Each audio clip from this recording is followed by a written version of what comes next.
The sun, a blazing orb in the cloudless sky, beats down relentlessly, baking the landscape to a golden hue. You stand beside your chariot, the reins still warm in your hands, your bronze armor glinting. Life in the Pharaoh's army is about precision, speed, and maintaining the peak physical condition necessary for wielding a bow from a moving platform. And as the sun climbs higher, intensifying the heat, your thoughts, inevitably, turn to the day's provisions. Hey guys, tonight we're stepping back in time. Way back? To a world where the toughest warriors weren't fueled by protein shakes and energy bars, but by something far more humble. Imagine yourself, not in your cozy bed, but on a dusty, sun-baked road, a heavy pack on your back. The rhythmic clang of armor your only lullaby. You're a Roman legionary, one of the most disciplined and formidable fighting forces the world has ever known. But here's the kicker: your diet would probably make your stomach churn. Forget your balanced meals and convenient snacks. You're about to discover a regimen that would leave most modern athletes utterly bewildered. And, frankly, probably wouldn't keep you alive for very long. So, before you get comfortable, take a moment to like the video and subscribe, but only if you genuinely enjoy what I do here. Now, dim the lights. Maybe turn on a fan for that soft background hum, and let's ease into tonight's journey together. Your stomach, accustomed to a steady intake of simple fare, anticipates the familiar comfort of your staple foods. You're not dreaming of exotic meats or sweet pastries. Oh no. Your reality is far more grain-based, and perhaps, surprisingly, liquid. For the Egyptian charioteer, the bedrock of existence, the very fuel that powered your agility and strength, was bread and beer. You feel the coarse wool of your tunic against your skin, a constant itch that you've long since learned to ignore. The air is thick with the scent of sweat, dust, and something vaguely metallic from the legion's standard bearers. Each step is a deliberate effort, your hobnailed boots crunching on the gravel path. You're part of a living, breathing machine, a cohort of hardened men, all moving with a singular purpose. And as the sun climbs higher, your thoughts inevitably turn to the most pressing matter of the day: food. You reach for a piece of flat bread, made from barley or emmer wheat. It's dense, often coarse, and sometimes contains grit from the grinding stones, which, over time, will wear down your teeth. But it's filling, it's portable, and it's the most common form of sustenance. Imagine trying to maneuver a chariot at full speed while battling. You need sustained energy, and this bread delivers. One of your fellow charioteers, wiping sweat from his brow, might quip, "This bread is so tough, I think it could stop an arrow." Your stomach rumbles, a low, persistent growl that's become a familiar companion. You're not thinking of a juicy steak or a fresh salad? Oh no. Your culinary aspirations are far more basic. For the Roman legionary, the bedrock of existence, the very fuel that powered the empire's expansion, was grain. Specifically, wheat. Lots and lots of it. You're looking at about 2 pounds of wheat per day, which, if you're doing the math, is a staggering amount of raw carbohydrate. This isn't refined flour, mind you. This is whole grain, often coarsely ground, sometimes even still in its kernel form. Imagine trying to chew your way through that. It's less a meal, more a sustained act of mastication. You break off a piece, feeling the rough texture, and bring it to your mouth. You chew slowly, feeling the satisfying resistance. Bread provides sustained energy, crucial for the long hours of training, the arduous maneuvers, and the intense, often brief, combat. It's not just about filling your belly, it's about providing the consistent fuel your body demands. This wheat wasn't just handed to you as a nice, neatly packaged loaf. Sometimes you received it as a raw grain, and it was your responsibility to process it. You'd gather with your contubernium, your tent mates, your 8-man family on the march, and together, you'd grind it. Picture this: you're tired, you're hungry, and now you're essentially operating a small, portable flour mill. You'd use a hand mill, a heavy, laborious contraption, turning the stone, feeling the grit under your fingers, the dust coating your nostrils.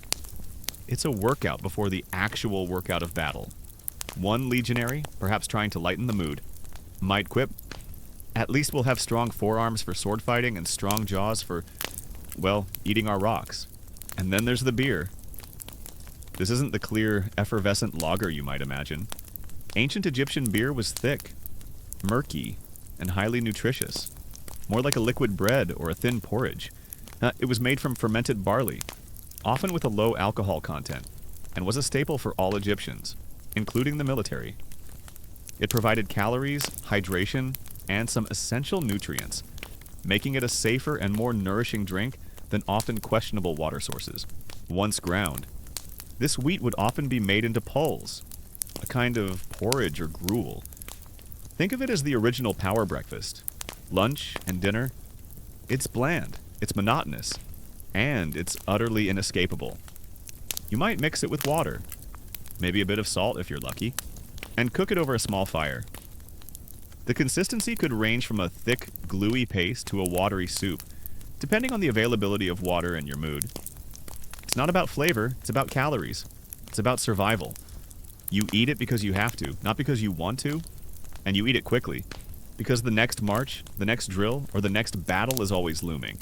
You take a long swig from your pottery jug, the thick, slightly sour taste of the beer coating your tongue. It's refreshing in the heat, and surprisingly filling. It's a vital part of your daily caloric intake. A liquid meal that sustains you through the long, hot days. It's less about intoxication and more about sustenance and hydration. This beer, another charioteer might joke, is so good. It makes me almost forget about the sand in my teeth. Beyond the ubiquitous poles, your diet might occasionally be supplemented with other provisions. If you were stationed near a supply depot, or if the army was moving through fertile territory, you might get some hardtack, a dense, unleavened biscuit, baked until it's almost rock hard. You'd often have to dunk it in water or wine to make it edible. It's the kind of food that makes you appreciate the simple pleasure of a soft bread roll.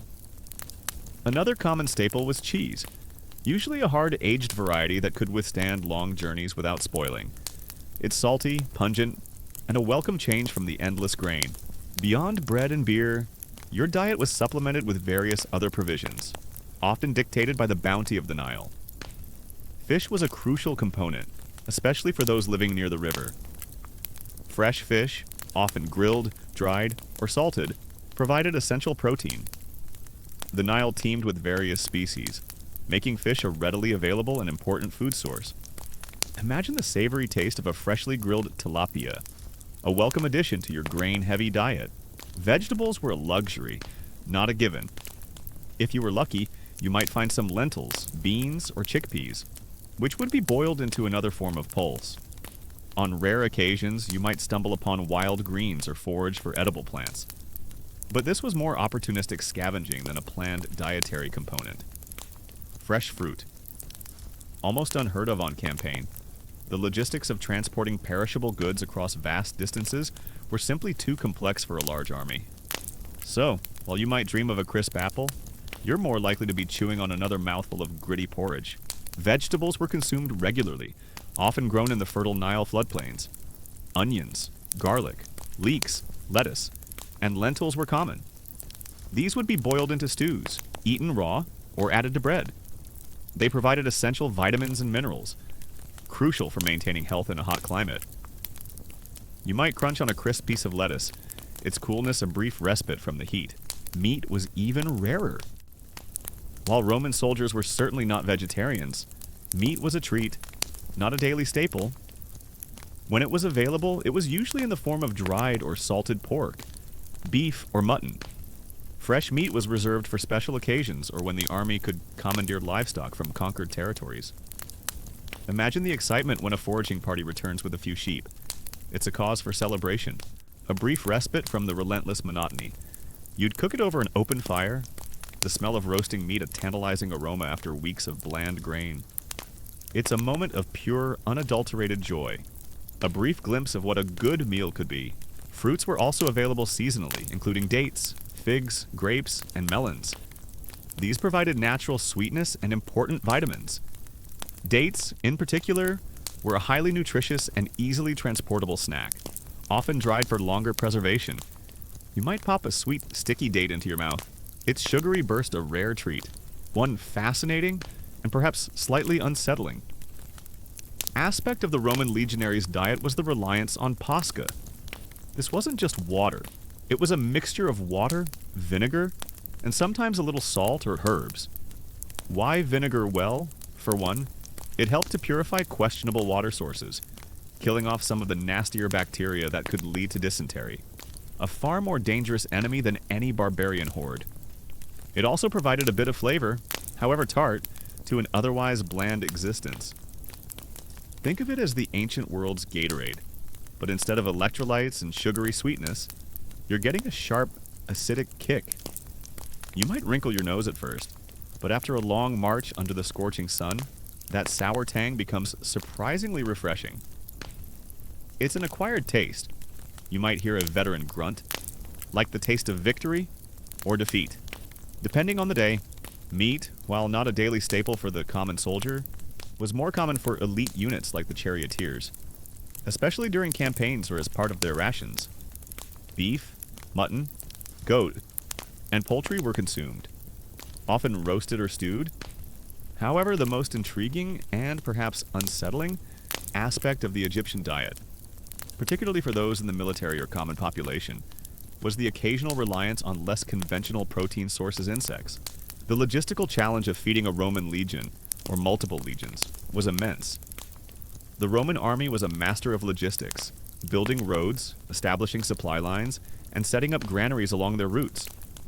But even with their meticulous planning, there were always shortages, delays, and the constant threat of enemy interference with supply convoys.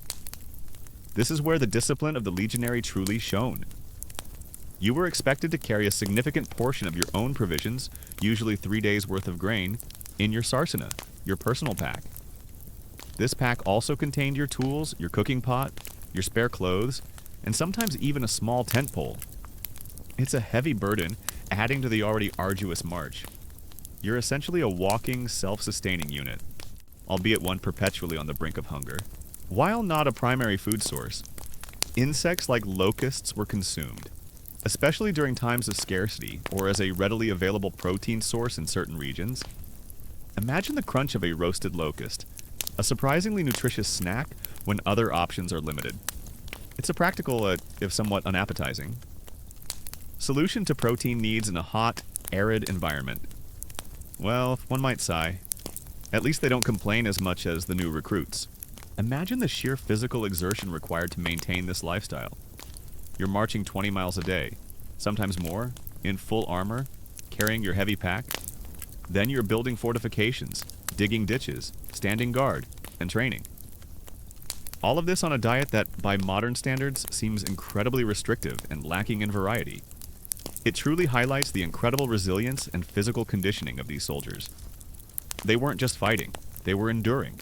The logistical challenge of feeding the Egyptian army was largely dependent on the annual flooding of the Nile, which ensured fertile lands for agriculture. Granaries were established throughout the kingdom, storing vast quantities of grain. Supply lines were maintained along the Nile River, using boats to transport provisions.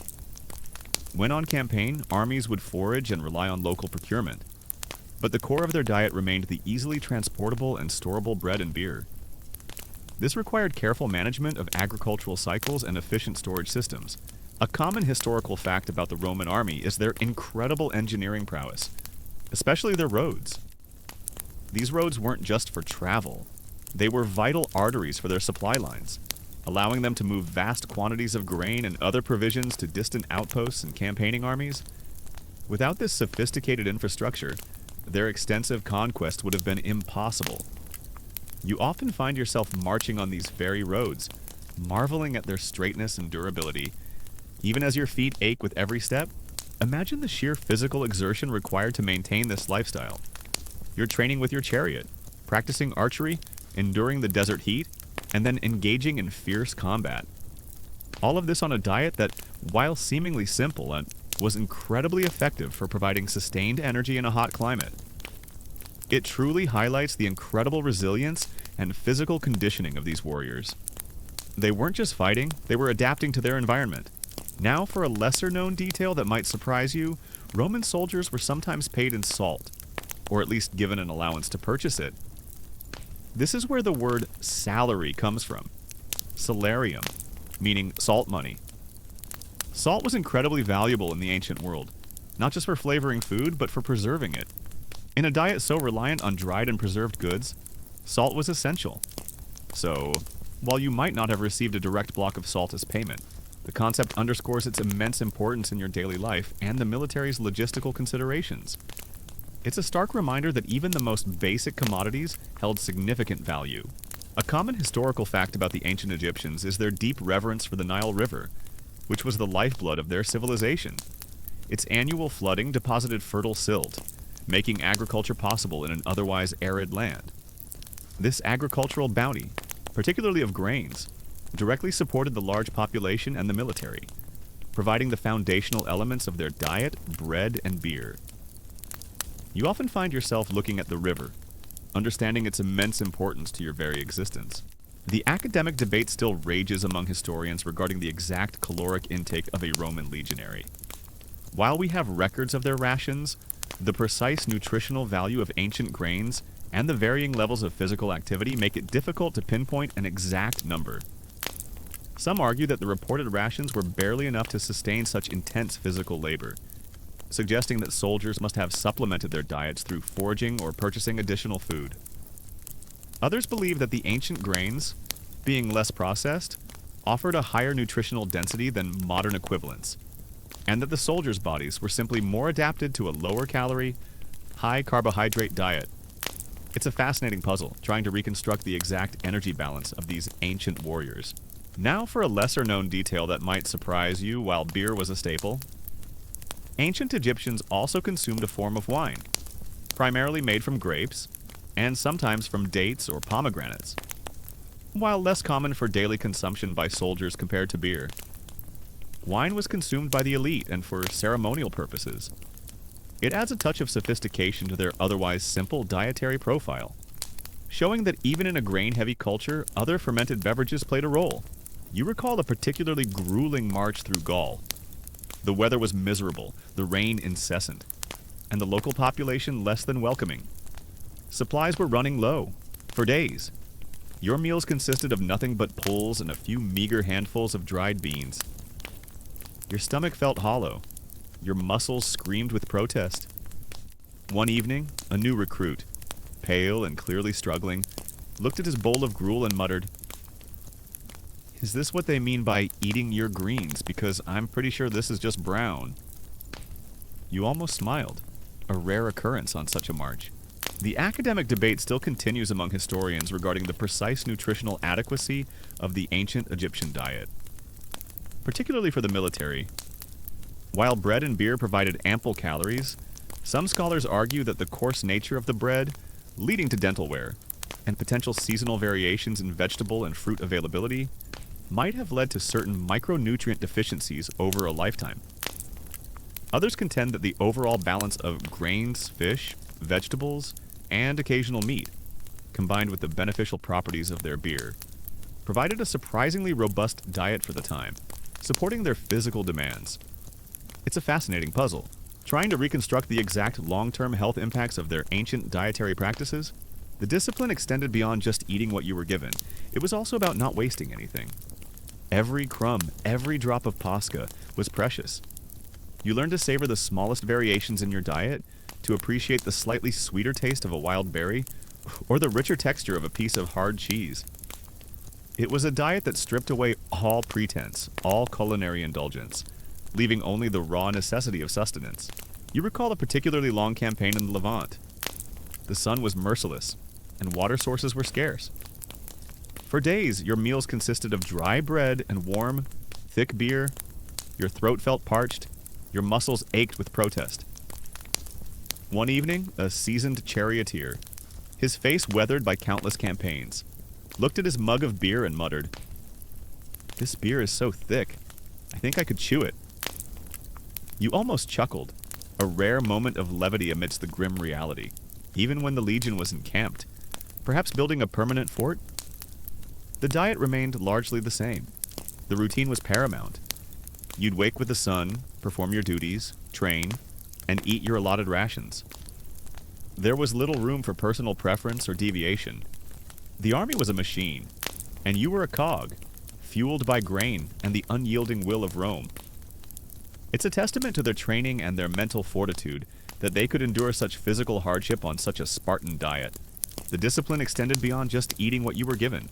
It was also about not wasting anything. Every crumb of bread, every drop of beer was precious. You learned to savor the smallest variations in your diet, to appreciate the slightly sweeter taste of a wild fig found during a brief stop, or the richer texture of a piece of dried fish. It was a diet that stripped away all culinary indulgence, leaving only the raw necessity of sustenance. Imagine the sheer psychological impact of such a monotonous diet. Day in, day out, the same poles, the same hardtack, the same sour pasca. Your taste buds would be in a constant state of mild rebellion. You'd dream of roasted boar, of fresh bread, of sweet wine. But those dreams would quickly fade with the harsh reality of another bowl of gruel. It was a constant test of endurance, not just of the body, but of the mind. Even when stationed at a garrison, the diet remained largely consistent. The routine was paramount. You'd wake with the sun, tend to your chariot, train, and eat your allotted meals. There was little room for personal preference or deviation. The army was a well-oiled machine, fueled by bread, beer, and the unyielding will of the pharaoh. It's a testament to their training and their mental fortitude that they could endure such physical hardship on such a foundational diet. Sometimes, you'd hear stories from older veterans, tales of campaigns in distant lands where exotic foods were encountered, olives from Hispania, dates from Egypt, spices from the East. These were whispered legends, culinary myths that offered a brief escape from the present reality. You'd listen intently, imagining the flavors, the textures, the sheer novelty of something different. It was a small comfort, a fleeting moment of culinary fantasy. Imagine the sheer psychological impact of such a consistent diet.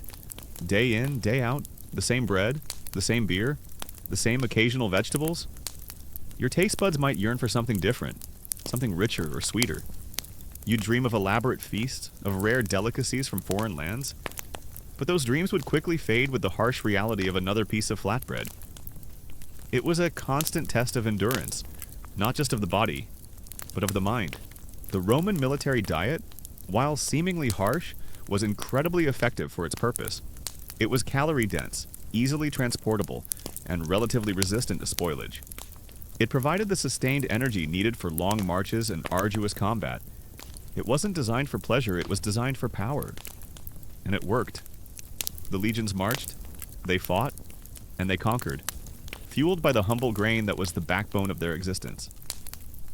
You are a living testament to that effectiveness, your body hardened by the regimen, your spirit unbroken by the monotony. Sometimes you'd hear stories from older charioteers, tales of campaigns in distant lands where different foods were encountered, new fruits, unusual grains, or different preparations of meat. These were whispered legends, culinary myths that offered a brief escape from the present reality. You'd listen intently, imagining the flavors, the textures, the sheer novelty of something different. It was a small comfort, a fleeting moment of culinary fantasy, as the sun begins to dip below the horizon, casting long shadows across the camp. You finish your evening meal, another bowl of poles, perhaps a small piece of cheese if you were fortunate enough to get some today. You clean your bowl, ready it for tomorrow, and settle down for a restless night's sleep. The sounds of the camp fade into a gentle hum, punctuated by the distant calls of sentries. You close your eyes, already anticipating the familiar taste of grain that awaits you with the dawn. The Egyptian charioteer's diet, while seemingly simple, was incredibly effective for its purpose. It was calorie-dense, easily transportable, and provided sustained energy in a hot climate. It wasn't designed for pleasure, it was designed for power, agility, and endurance. And it worked. The chariots rolled, they fought, and they protected the kingdom, fueled by the humble yet powerful staples that were the backbone of their existence. You are a living testament to that effectiveness. Your body hardened by the regimen, your spirit unbroken by the monotony of the daily meal. You stir from a fitful sleep, the rough wool blanket doing little to ward off the pre-dawn chill. The air in the Syssitia, the Spartan dining hall, is heavy with the scent of stale wine and the lingering aroma of the previous night's meal. You're not in Rome anymore. Here, in the heart of Laconia, life is stripped down to its barest essentials, and that includes your diet. Your stomach, accustomed to the Roman poles, now anticipates a different kind of challenge, A culinary trial by fire that defines your very existence as a Spartan warrior? As the sun begins to set, casting long shadows across the desert sands, you finish your evening meal, another piece of bread, perhaps a final swig of beer before settling down for a peaceful night's rest. The sounds of the desert wind fade into a gentle hum, punctuated by the distant calls of the sentries. You close your eyes, already anticipating the familiar taste of bread and beer that awaits you with the dawn. The first rays of dawn filter through the cracks in the stone walls, illuminating the stern faces of your fellow warriors. There's no jovial chatter, no casual banter. Every movement is deliberate, every sound muted. Discipline is etched into the very fabric of this society, and it starts with what you put into your body. You rise, stretch, and prepare for another day of rigorous training, knowing that your sustenance will be as unyielding as the drills themselves. You feel the humid air of the Mesoamerican highlands, thick with the scent of damp earth, blooming flowers, and the faint, sweet aroma of corn tortillas. The distant murmur of the bustling market of Tenochtitlan is a constant backdrop to your day. Gone are the sun-baked deserts and the ancient granaries. Now, what? You are an Aztec warrior, a fierce protector of your empire and your gods. And your diet is as vibrant and complex as your civilization. Your breakfast, like every meal, is simple, almost brutally so. It's a small portion of barley bread, hard and dense, designed to fill rather than delight. You chew slowly, feeling the coarse texture against your teeth. This isn't the fluffy, refined bread of other lands. It's the sustenance of a warrior, designed for endurance, not enjoyment. And then there it is, the melas zomos, the infamous black broth. The morning sun, a brilliant disk, rises over the twin volcanoes, casting long shadows across the causeways and canals of the island city. You rise from your sleeping mat. The intricate patterns of your woven textiles a stark contrast to the simple tunics of other lands. Life in the Aztec military is about honor, ritual, and maintaining the physical prowess necessary for the brutal flower wars. And as the sun climbs higher, intensifying the humidity, your thoughts, inevitably, turn to the day's provisions. You eye the bowl with a familiar mix of dread and resignation. It's a dark, thick liquid, almost black in color, with a faint metallic tang that hints at its primary ingredients. This is the cornerstone of the Spartan diet, a dish so legendary for its unappetizing nature that it was said a visitor to Sparta once remarked, "Now I understand why the Spartans do not fear death." You pick up your wooden spoon, the rough grain of the wood a stark contrast to the smooth, polished utensils of wealthier societies. There's no ceremony, no elaborate serving, just a bowl of this formidable broth placed before you. Your stomach, accustomed to a rich tapestry of flavors, anticipates the familiar comfort of your staple foods. You're not dreaming of bland gruel or dried fish. Oh no. Your reality is far more colorful, and perhaps surprisingly, chitinous. For the Aztec warrior, the bedrock of existence, the very fuel that powered your strength and endurance, was maize. Specifically, corn, in its myriad forms. The taste is unique. It's a concoction of boiled pork, blood, salt, and vinegar. Imagine the most unappealing parts of a pig, boiled down to a thick, viscous liquid, then seasoned with a heavy hand of salt and the sharp bite of vinegar. The blood gives it its characteristic dark color and a richness that is more unsettling than appealing. The vinegar, much like the Roman Pascha, serves a dual purpose. It helps preserve the ingredients in a time before refrigeration, and it adds a pungent flavor that cuts through the richness of the blood. It's not delicious. It's not even palatable in the conventional sense. It's a test. Every spoonful is a reminder of your commitment to Sparta, to its ideals of austerity and self-denial.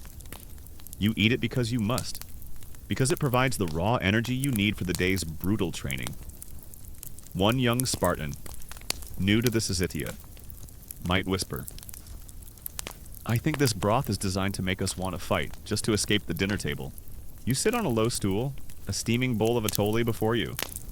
It's a thick, warm drink made from ground maize, often flavored with chili, honey, or chocolate. It's comforting, nutritious, and provides a sustained release of energy. Imagine preparing for a ritual battle. You need focus and stamina, And this simple drink delivers.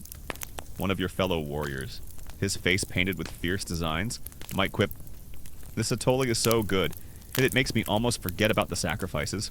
Beyond the black broth and barley bread, the Spartan diet was incredibly limited. Meat, when available, was usually pork, often boiled or roasted without much seasoning.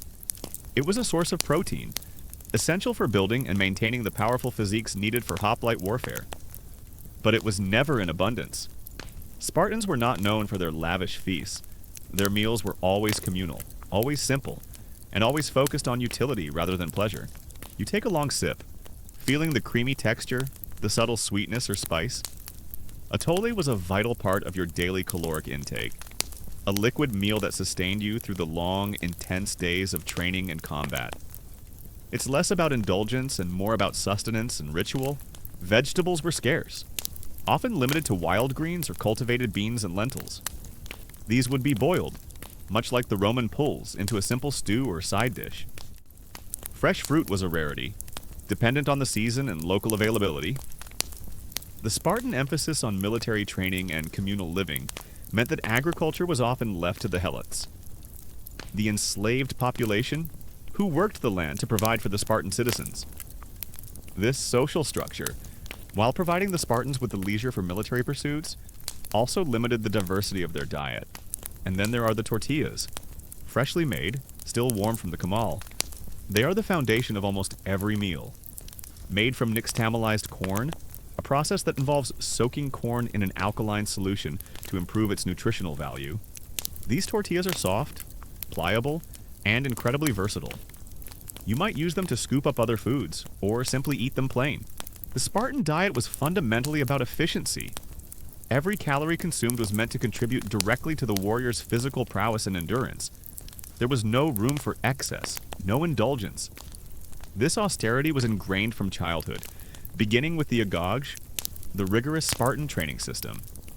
Young boys were intentionally underfed, forced to steal food to supplement their meager rations, not just to survive, but to develop cunning and resourcefulness.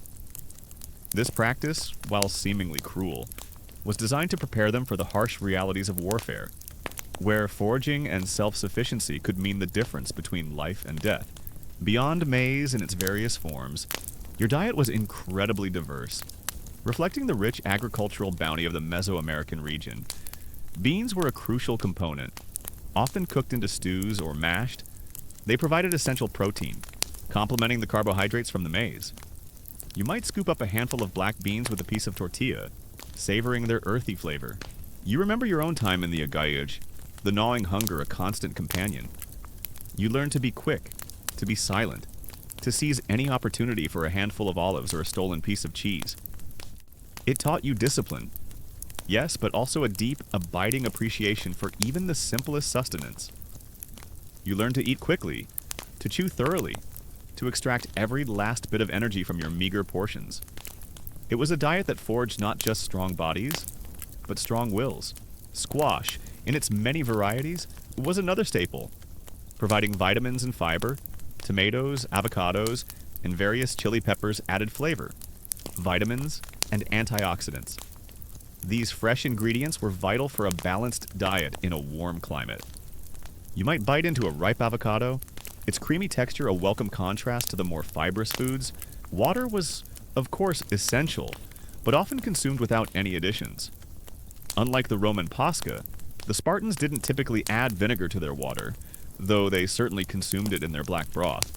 Their focus was on purity and simplicity.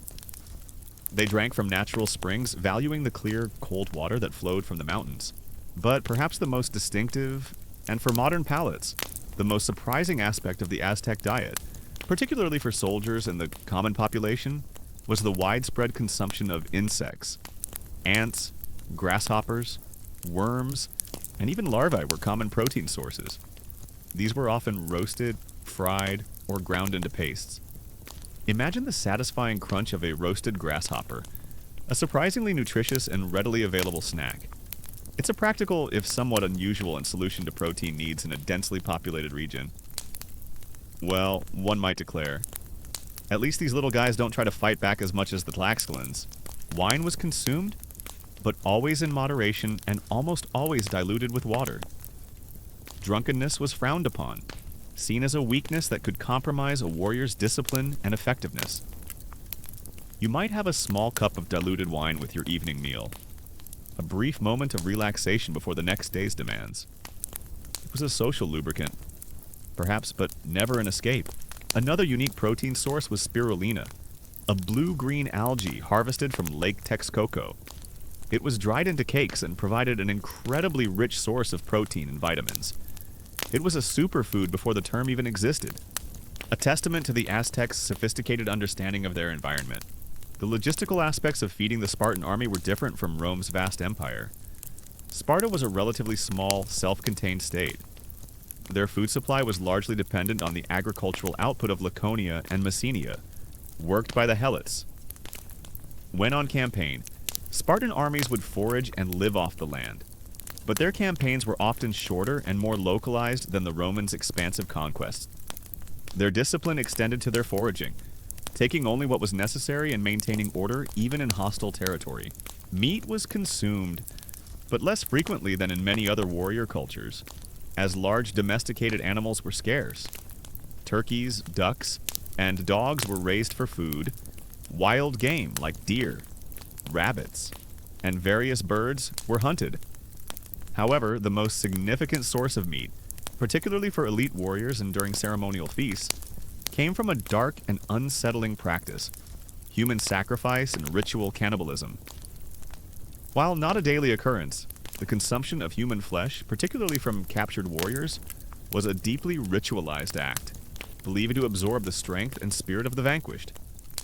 This was a highly specific, ceremonial practice, not a general dietary staple, but it was undeniably a part of the warrior's world. This aspect is certainly not for the faint of heart, a grim reminder of the cultural differences that existed. A common historical fact about the Spartans is their unparalleled military training and discipline.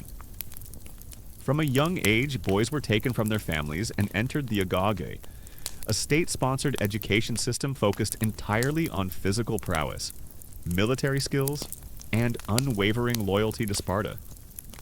This training was so intense that it became synonymous with the word Spartan itself, meaning austere and disciplined. Their diet was an integral part of this training, designed to harden them both physically and mentally. Water was, of course, essential and consumed regularly. Cacao, the source of chocolate, was also a highly prized beverage, often consumed unsweetened and spiced with chili. It was a drink of the elite, providing a stimulating and rich experience. You might sip a cup of frothy chocolate, its bitter intensity a stark contrast to the sweet versions of today. Now, for a lesser-known detail about the Spartan diet. While the black broth is famous, Spartans also consumed a significant amount of fish, particularly from the Eurotas River and the Laconian Gulf. This provided an important source of protein and fats, diversifying their otherwise limited diet. While not as iconic as the melas zomos, fish would have been a more palatable and nutritious addition, especially for those living near the coast or rivers. It adds a layer of nuance to the popular image of Spartans eating nothing but gruel.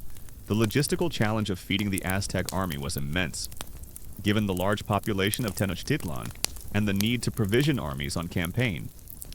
The Aztecs developed sophisticated agricultural techniques, including chinampas, floating gardens, which allowed for intensive cultivation of maize and other crops. They also had extensive trade networks that brought food from tribute states.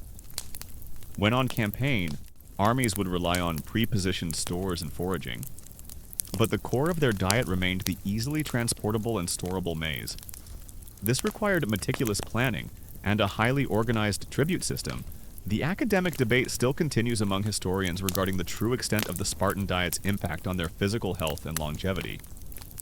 While their training undoubtedly produced incredibly strong warriors, some scholars argue that the monotonous and potentially nutritionally deficient diet, especially for those who did not supplement with foraging or other means, might have led to various health issues in the long term.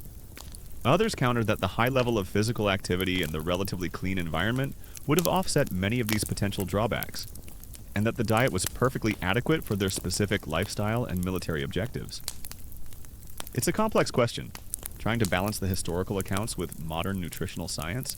Imagine the sheer physical exertion required to maintain this lifestyle. You're training with your maquahuitl, practicing intricate combat moves, enduring the humid climate, and then engaging in fierce, often brutal combat. All of this on a diet that, while incredibly diverse, was also deeply intertwined with their spiritual and ritualistic beliefs. It truly highlights the incredible resilience and physical conditioning of these warriors. They weren't just fighting, they were living a life dictated by their gods and their environment. You remember a particularly cold winter campaign? The black broth, usually served lukewarm, was almost icy. Your teeth chattered as you forced it down, the salty, metallic taste a bitter reminder of the harsh conditions. One of your comrades, a grizzled veteran with scars crisscrossing his face, caught your eye. He simply nodded, a silent acknowledgement of the shared misery and the unyielding resolve that bound you together. He then, with a wry grin, muttered, "You know, they say this broth makes us strong. I think it just makes us immune to bad taste." A common historical fact about the Aztecs is their advanced civilization, particularly their capital city of Tenochtitlan, built on an island in Lake Texcoco. This impressive urban center, with its complex canal systems and monumental architecture, supported a vast population and a powerful military.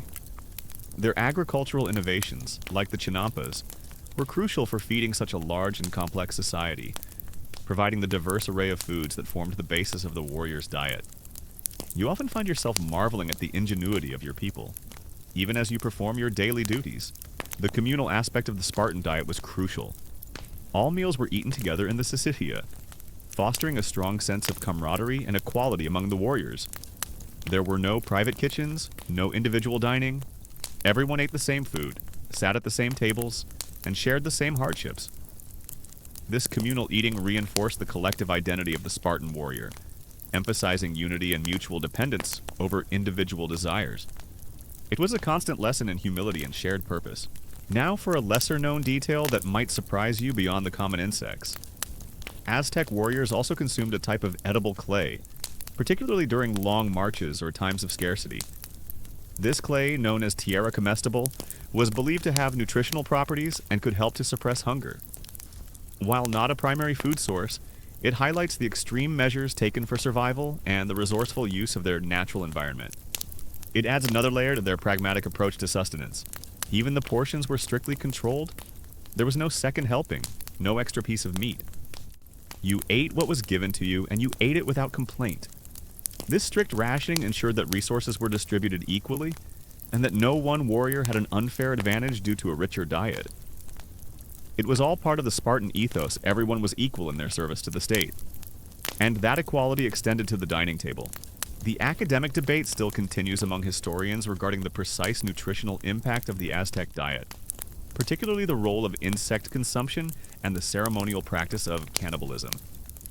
Some scholars argue that the diverse plant-based diet, supplemented by insects and limited meat, provided a remarkably complete nutritional profile, contributing to the warrior's physical prowess. Others contend that the reliance on maize, despite nixtamalization, might have led to certain dietary imbalances, and that the ritualistic consumption of human flesh, while culturally significant, would not have been a significant nutritional contributor to the general warrior population. It's a complex and often sensitive puzzle, trying to understand the full dietary and cultural implications of their ancient practices. The Spartan diet was not just about physical sustenance. It was a psychological tool. It taught self-control, resilience, and the ability to endure hardship. By denying themselves culinary pleasures, Spartans honed their mental fortitude, making them less susceptible to temptation and more focused on their military duties. It was a constant exercise in delayed gratification, a preparation for the ultimate sacrifice on the battlefield.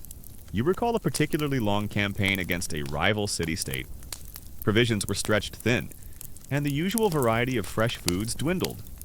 For days, your meals consisted of dry tortillas, a few beans, and perhaps a handful of roasted ants. Your stomach felt hollow. Your muscles ached with protest. One evening, a grizzled veteran, his face stoic, looked at his handful of insects and muttered, "At least these don't run away." You almost chuckled, a rare moment of dark humor amidst the grim reality. You can feel the grit of the barley bread on your tongue, the lingering metallic taste of the black broth. It's not a pleasant sensation, but It's a familiar one, a taste that has become synonymous with your identity as a Spartan. You are strong, you are disciplined, and you are ready. Ready for whatever the day may bring, fueled by a diet that would break lesser men. As the sun rises higher, casting long shadows across the training grounds, you prepare for another day of drills, your body a finely tuned instrument, forged by hardship and sustained by the most terrible of diets. The discipline extended beyond just eating what you were given. It was also about not wasting anything. Every crumb of tortilla, every roasted insect was precious. You learned to savor the smallest variations in your diet, to appreciate the slightly sweeter taste of a wild fruit found during a brief stop, or the richer texture of a piece of dried fish. It was a diet that stripped away all culinary indulgence, leaving only the raw necessity of sustenance. You feel the rhythmic sway of the longship beneath your feet, a constant, subtle motion that has become as familiar as your own heartbeat. The air is sharp with the tang of salt spray and the faint, unmistakable scent of dried fish. Gone are the dusty roads of Rome and the austere halls of Sparta. Now you are a Viking raider, a Norseman of the sea, and your diet is as unforgiving as the icy waves that crash against the hull. Even when at home between campaigns, the diet remained largely consistent, albeit with more variety. The routine was paramount. You'd wake with the sun, perform your duties, train, and eat your allotted meals. There was little room for personal preference or deviation. The military was a vital part of society, fueled by maize, insects, and the unyielding will of the gods. It's a testament to their training and their mental fortitude that they could endure such physical hardship on such a unique diet. The sky above is a vast, shifting canvas of gray and blue, hinting at the unpredictable moods of the northern seas. You huddle with your comrades, the rough wool of your tunic and cloak offering scant protection against the biting wind. Life on a longship is a cramped, communal affair, where privacy is a forgotten luxury and every resource is meticulously rationed. And as the sun, a pale disk in the vast expanse, begins its slow ascent, your thoughts, inevitably, turn to the day's meager provisions. Imagine the sheer psychological impact of such a consistent diet, intertwined with ritual and belief. Day in, day out, the same maize, the same beans, the same occasional insects. Your taste buds might yearn for something different, something more luxurious. You'd dream of elaborate feasts, of rare delicacies from distant lands, but those dreams would quickly fade with the harsh reality of another tortilla. It was a constant test of endurance, not just of the body, but of the mind. Your stomach growls, a hollow echo of the vast ocean around you. You're not dreaming of a hot meal cooked over a roaring fire, or a fresh catch from the sea. Oh no, your reality is far more preserved. For the Viking raider, the staple of long voyages was stockfish. Imagine cod or other whitefish, caught, gutted, and then hung out to dry in the harsh, cold northern air until it's as hard and unyielding as a piece of wood. This isn't just dried, it's practically petrified. Sometimes you'd hear stories from older warriors, tales of travels to distant lands where different foods were encountered, new fruits, unusual animals, or different preparations of familiar ingredients. These were whispered legends, culinary myths that offered a brief escape from the present reality. You'd listen intently, imagining the flavors, the textures, the sheer novelty of something different. It was a small comfort, a fleeting moment of culinary fantasy. You reach into your leather pouch and pull out a piece of stockfish. It's stiff, almost brittle, and smells faintly of the sea, mixed with something vaguely earthy. To make it edible, you have to beat it. Yes, beat it.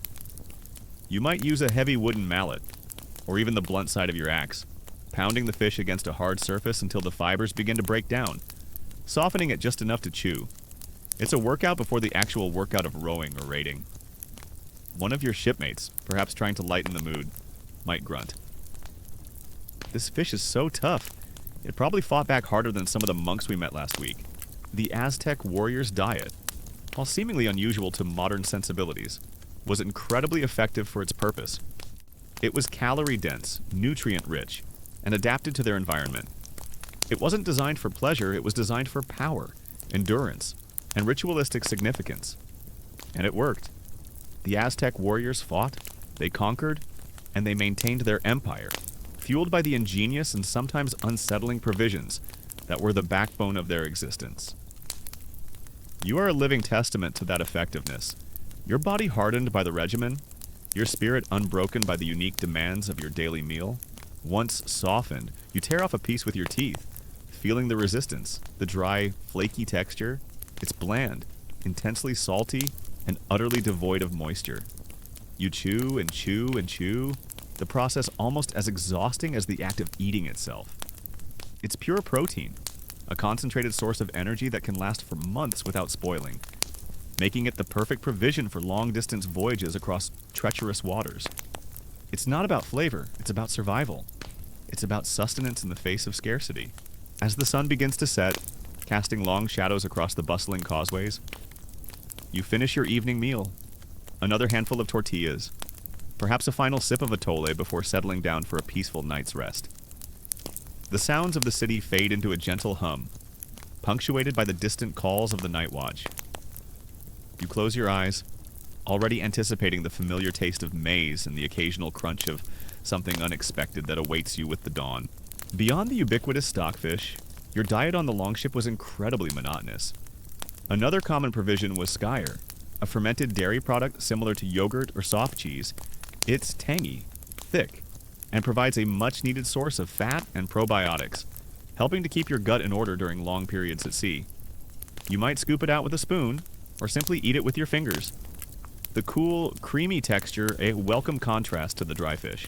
You feel the cold, heavy weight of your chainmail settling on your shoulders, the metallic scent mingling with the damp earth and the faint aroma of wood smoke. The distant clang of a blacksmith's hammer is a constant reminder of the martial world you inhabit. Gone are the exotic markets of Tenochtitlan and the sun-baked plains of Egypt. Now you are a medieval knight, a formidable armored warrior of Europe, and your diet is a stark dichotomy of lavish feasts and brutal famine, hardtack, or a similar type of dense, unleavened bread made from barley or rye flour, was also a staple. Like the Roman version, it was baked until rock hard, designed for longevity rather than palatability. You'd often dunk it in water, or perhaps a bit of diluted ale, to make it easier to swallow. It's the kind of food that makes you appreciate the simple pleasure of a fresh loaf. The gray light of a European dawn filters through the narrow slits of your castle window, illuminating the rough stone walls. You rise from your straw mattress, the stiffness in your joints a familiar ache from years of training and campaigning. Life as a knight is about chivalry, warfare, and maintaining the physical strength necessary to wield heavy weapons and endure arduous sieges. And as the sun, a pale disk, begins its slow ascent, your thoughts, inevitably, turn to the day's provisions. Fresh provisions were a luxury, almost a dream. When you landed, whether for a raid or to make camp, the first order of business, after securing the area, was often to forage for fresh food. Wild berries, roots, and whatever game could be hunted would be eagerly consumed. But these were fleeting moments of abundance, quickly replaced by the familiar monotony of the ship's stores once you set sail again. Your stomach, accustomed to periods of both plenty and severe scarcity, anticipates the familiar rhythm of the castle kitchen, or the grim reality of a campaign encampment. You're not always dreaming of roasted boar or fine wine. Oh no, your reality is far more unpredictable. For the medieval knight, sustenance was a game of chance, a feast or famine existence. Meat, when available, was usually dried or smoked, similar to the stockfish. Think of it as ancient jerky. Pork, beef, or mutton would be preserved in this manner, allowing it to last for extended periods. Fresh meat was a rare treat, reserved for successful raids where livestock could be plundered, or when hunting proved fruitful on land. Imagine the joyous cheers when a hunting party returns with a wild boar. It's a cause for celebration, a brief respite from the relentless diet of dried fish. You'd roast it over an open fire, the smell of sizzling fat a tantalizing aroma after weeks of bland provisions. It's a moment of pure, unadulterated joy, a brief glimpse of what a good meal could be. When at home in your castle or at the court of a lord, your diet could be surprisingly rich and varied. Meat was a symbol of status and a primary source of protein. You'd feast on roasted venison, wild boar, beef, mutton, and poultry. These meats would be cooked over open fires, often seasoned with herbs and spices, a far cry from the bland gruel of other warriors. Imagine the savory aroma of a whole roasted pig, its skin crackling, a true indulgence after a long day of training. One of your fellow knights, wiping grease from his chin, might declare, "This feast is so good, it makes me almost forget about the last crusade." Water was a constant concern on long voyages. You'd carry water in wooden barrels, but it would quickly become stale or even contaminated. To combat this, Vikings often relied on ale or mead, fermented beverages that were safer to drink than questionable water. While not intended for getting drunk, these low-alcohol drinks provided hydration and some calories. You might take a swig from your horn, the slightly sour, earthy taste of familiar comfort. It's less about intoxication and more about survival. This ale, one might joke, is so weak it makes Roman Pascha look like fine wine. Bread was another staple, though often made from coarser grains like rye or barley for the common folk. While the lord and his knights might enjoy finer wheat bread, it was dense, filling, and served as a crucial source of carbohydrates. You'd break off a piece, feeling its satisfying weight, and use it to sop up the rich juices from your meat. The logistical challenge of feeding a Viking longship crew was unique. Unlike large land armies with established supply lines, Viking raiders were often self-sufficient, carrying their provisions with them or living off the land or the unfortunate inhabitants they encountered. This required careful planning and a deep understanding of preservation techniques. The ability to dry and smoke food, especially fish, was paramount to their long-distance voyages and successful raids. You learned to be incredibly frugal, to waste nothing, and to make every morsel count.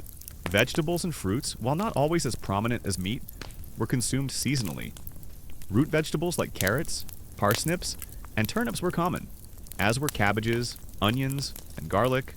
Apples, pears, berries, and plums provided natural sweetness. These would be grown in the castle gardens or procured from local farmers. They added essential vitamins and variety to the diet. Imagine the sheer physical exertion required to maintain this lifestyle. You're rowing for hours, sometimes days, battling storms, and then engaging in fierce combat. All of this on a diet that, by modern standards, seems incredibly restrictive and lacking in fresh produce. It truly highlights the incredible resilience and physical conditioning of these warriors. They weren't just fighting, they were enduring the elements and the hardships of the sea. Ale and wine were the primary beverages, often safer to drink than water, which could be contaminated. Ale, brewed from barley, was a low-alcohol, nutritious drink consumed throughout the day. Wine, produced in vineyards, was a drink of status for the nobility. You'd quaff a tankard of ale, its earthy taste a familiar comfort, providing both hydration and calories. A common historical fact about the Vikings is their incredible seamanship and shipbuilding skills. Their longships were marvels of engineering, allowing them to traverse vast distances across oceans, navigate shallow rivers, and launch surprise attacks. These ships were not just vessels for warfare, they were also vital for transporting their provisions and plunder, making their diet of dried and preserved foods perfectly suited for their maritime lifestyle. You often find yourself marveling at the strength and speed of your ship, even as your muscles ache from the constant rowing. But this idyllic picture of feasting quickly dissolves when you embark on a campaign. The reality of war was one of extreme hardship and scarcity. On the march, your diet would drastically simplify. You'd carry hardtack, a dense, unleavened biscuit, baked until it was almost impervious to spoilage. It was the ultimate long-lasting provision, but incredibly difficult to eat. You'd often have to soak it in water or ale to make it palatable. Now for a lesser-known detail that might surprise you, Vikings sometimes carried live animals on their longships, particularly pigs or sheep, for fresh meat during longer voyages. While certainly not a common occurrence due to space limitations, it was a practical solution for supplementing their dried provisions when feasible. Imagine the surprising sight and sound of a squealing pig on deck amidst the rough seas. It adds a touch of unexpected farm life to the otherwise harsh reality of a raiding expedition. Dried or salted meat was also a common provision for campaigns. Pork, beef, or fish would be preserved in this manner, allowing it to last for extended periods. Fresh meat was a luxury, only available through foraging or successful plunder. Imagine the gnawing hunger during a siege, when provisions dwindle to almost nothing. You'd be lucky to get a few mouthfuls of hardtack and a sip of stale ale. The academic debate still continues among historians regarding the prevalence of scurvy among Viking crews during long voyages. While their diet of dried fish and fermented dairy provided some nutrients, the lack of fresh fruits and vegetables could have led to vitamin C deficiencies. Some scholars argue that the consumption of wild greens when landing, and possibly the inclusion of certain fermented foods, might have provided enough vitamin C to prevent widespread scurvy. Others contend that scurvy was likely a significant problem, especially on extended voyages where fresh provisions were unobtainable for long periods. It's a challenging puzzle, trying to reconstruct the exact nutritional health of these ancient mariners. The logistical challenge of feeding a medieval army was immense and often the deciding factor in campaigns. Armies moved slowly, relying on foraging, local procurement, and cumbersome supply trains. Spoilage was a constant problem, especially for fresh produce and meat. Sieges, in particular, she meant, were battles of attrition, where the besiegers often suffered as much from hunger and disease as the besieged. This required incredible resilience and a willingness to endure extreme privation. You recall a particularly harrowing journey through a storm. The waves crashed over the bow, soaking everything. Your provisions, already limited, became even more precious. For days, your meals consisted of nothing but soggy stockfish and a few sips of stale ale. Your body felt weak, your mind numb with the cold and the constant motion.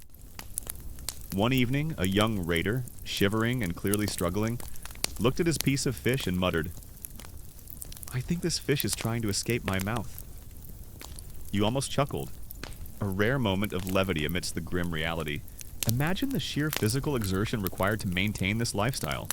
You're encased in heavy armor, riding for hours, engaging in brutal hand-to-hand combat, and enduring long sieges. All of this on a diet that could swing wildly from abundance to near starvation. It truly highlights the incredible resilience and physical conditioning of these warriors. They weren't just fighting. They were surviving the harsh realities of medieval warfare. The discipline extended beyond just eating what you were given. It was also about not wasting anything. Every flake of fish, every drop of ale was precious. You learned to savor the smallest variations in your diet, to appreciate the slightly sweeter taste of a wild berry found on a brief landing, or the richer texture of a piece of smoked meat. It was a diet that stripped away all culinary indulgence, leaving only the raw necessity of sustenance. A common historical fact about medieval knights is their heavy reliance on plate armor, which evolved over centuries to provide increasing protection on the battlefield. This armor, while offering significant defense, was incredibly heavy and hot, demanding immense physical strength and endurance from the wearer. The knight's diet, therefore, needed to provide sufficient calories and protein to support such strenuous activity, especially during combat. You often find yourself sweating profusely inside your armor, even on a cool day, understanding the sheer energy drain it imposes. Even when wintering in a newly established settlement, the diet remained largely practical. While fresh food might be more available, the emphasis was still on preservation and efficiency. The routine was paramount. You'd wake with the sun, perform your duties, train, and eat your allotted rations. There was little room for personal preference or deviation. The crew was a unit, fueled by dried fish and the unyielding spirit of exploration and conquest. It's a testament to their training and their mental fortitude that they could endure such physical hardship on such a Spartan diet. Now for a lesser-known detail that might surprise you medieval knights. Particularly during long campaigns or crusades, sometimes consumed a form of portable soup or bouillon cubes. These were highly concentrated, dried meat broths that could be easily rehydrated with hot water, providing a quick source of calories and nutrients. While not as refined as modern bouillon, these early forms of convenience food highlight the ingenuity used to sustain armies on the move. It adds another layer to their pragmatic approach to sustenance.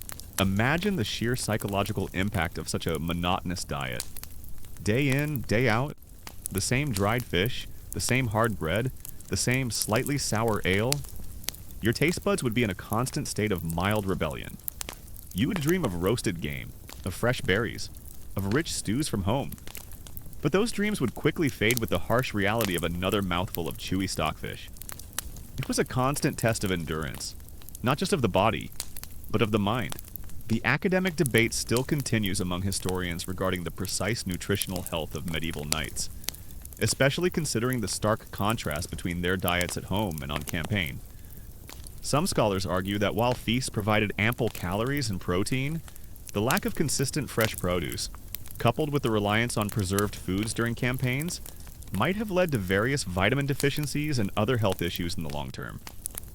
Others contend that the overall caloric intake, combined with their active lifestyle and the opportunistic foraging during campaigns, provided a surprisingly robust diet for the time, supporting their physical demands and endurance.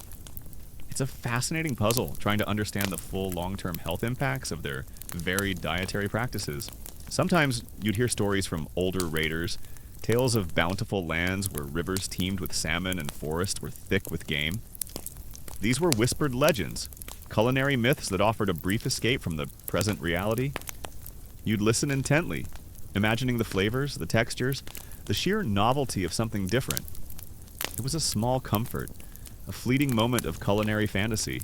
You recall a particularly brutal siege, where the castle walls seemed impenetrable. For weeks, your provisions dwindled. The last of the hardtack was gone, and you were reduced to scrounging for roots and whatever meager game could be snared. Your stomach felt a constant, painful knot. Your muscles screamed with protest. One evening, a grizzled veteran, his face gaunt with hunger, looked at a particularly tough root he'd found and muttered, "I think this root has more fight in it than the castle garrison." You almost chuckled, a rare moment of dark humor amidst the grim reality. The Viking diet, while seemingly harsh, was incredibly effective for its purpose. It was calorie-dense, easily transportable, and highly resistant to spoilage. It provided the sustained energy needed for long voyages, arduous rowing, and fierce combat. It wasn't designed for pleasure, it was designed for power and endurance. And it worked. The longships sailed, they raided, and they explored, fueled by the humble, unyielding provisions that were the backbone of their existence. You are a living testament to that effectiveness. Your body hardened by the regimen, your spirit unbroken by the monotony of the sea. The discipline extended beyond just eating what you were given. It was also about not wasting anything. Every crumb of bread, every scrap of meat was precious. You learned to savor the smallest variations in your diet, to appreciate the slightly sweeter taste of a wild berry found during a brief foray, or the richer texture of a piece of smoked fish. It was a diet that stripped away all culinary indulgence, leaving only the raw necessity of sustenance. As the sun begins to set, painting the western sky in hues of orange and purple, you finish your evening meal. Another piece of stockfish. Perhaps a small portion of skyr if you were fortunate enough to get some today. You clean your wooden bowl, ready it for tomorrow, and settle down for a restless night's sleep amidst the creaking of the ship. The sounds of the waves fade into a gentle hum, punctuated by the distant calls of the watch. You close your eyes, already anticipating the familiar taste of a dried fish that awaits you at the dawn. Even when at home and between campaigns, the diet remained largely consistent with the seasons. The routine was paramount. You'd wake with the sun, perform your duties, train, and eat your allotted meals. There was little room for personal preference or deviation. Though feasts offered a temporary respite, the military was a vital part of society, fueled by meat, bread, and the unyielding will of the Lord. It's a testament to their training and their mental fortitude that they could endure such physical hardship on such a varied diet. You feel the rhythmic thud of your horse's hooves beneath you, a constant vibration that resonates through your very bones. The wind whips across the vast, open steppe, carrying the scent of dry grass, horse sweat, and something vaguely meaty. Gone are the longships and the coastal raids. Now, you are a Mongol horseman, a warrior of the endless plains, and your diet is as nomadic and adaptable as your lifestyle. Imagine the sheer psychological impact of such a fluctuating diet. Day in, day out, the same hardtack and preserved meat on campaign, then sudden, lavish feasts back home. Your taste buds would be in a constant state of adjustment. You'd dream of the next feast during famine, and perhaps dread the next campaign during abundance. It was a constant test of endurance, not just of the body, but of the mind. The sky above is an immense, unbroken dome of brilliant blue, stretching to a distant horizon that seems to promise infinite possibilities. You ride with your Tumen, a unit of 10,000, part of a vast mobile army that moves with astonishing speed and efficiency. Life on the steppe is about constant motion, about living off the land, and about a deep, almost symbiotic relationship with your horse.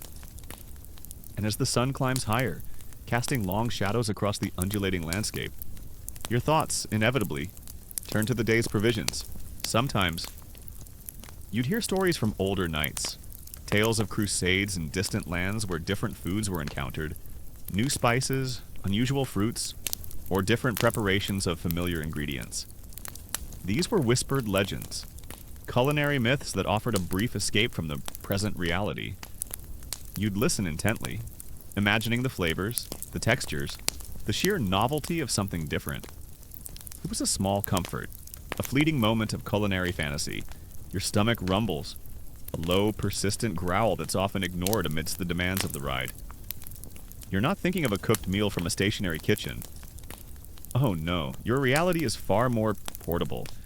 For the Mongol horsemen, the staple of life on the move was borts, a kind of dried, pulverized meat. Imagine lean beef or mutton, cut into strips, dried in the sun and wind until it's rock hard, then pounded into a fine powder. This isn't just jerky, it's concentrated essence of animal.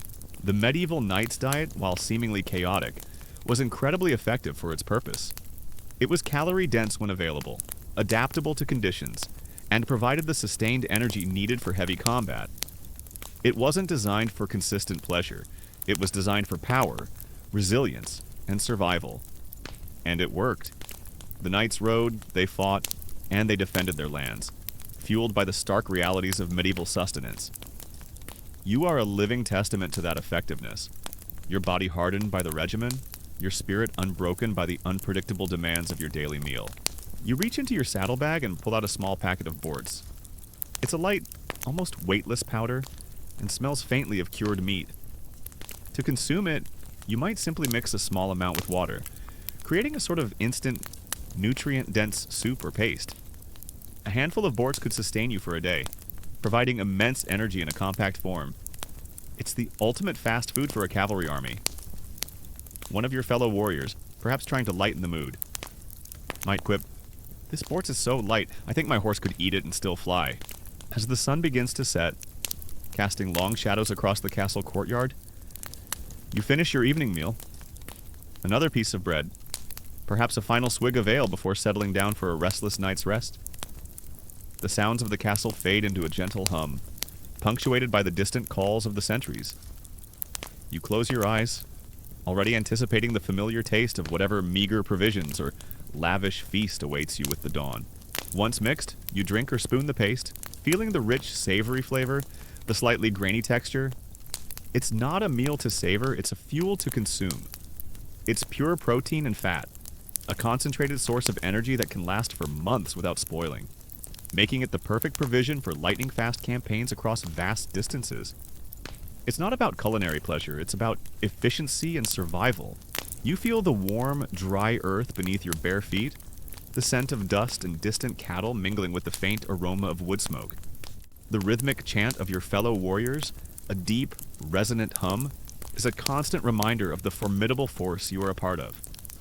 Gone are the cold castles and the unpredictable feasts of Europe. Now you are a Zulu impi, a disciplined and fearsome warrior of southern Africa, and your diet is as robust and communal as your society. Beyond the ubiquitous borts, your diet on the steppe was dominated by dairy, particularly mare's milk. Horses were not just transportation, they were a vital source of sustenance. You'd milk your mares, a common practice among Mongol warriors, and consume the fresh milk.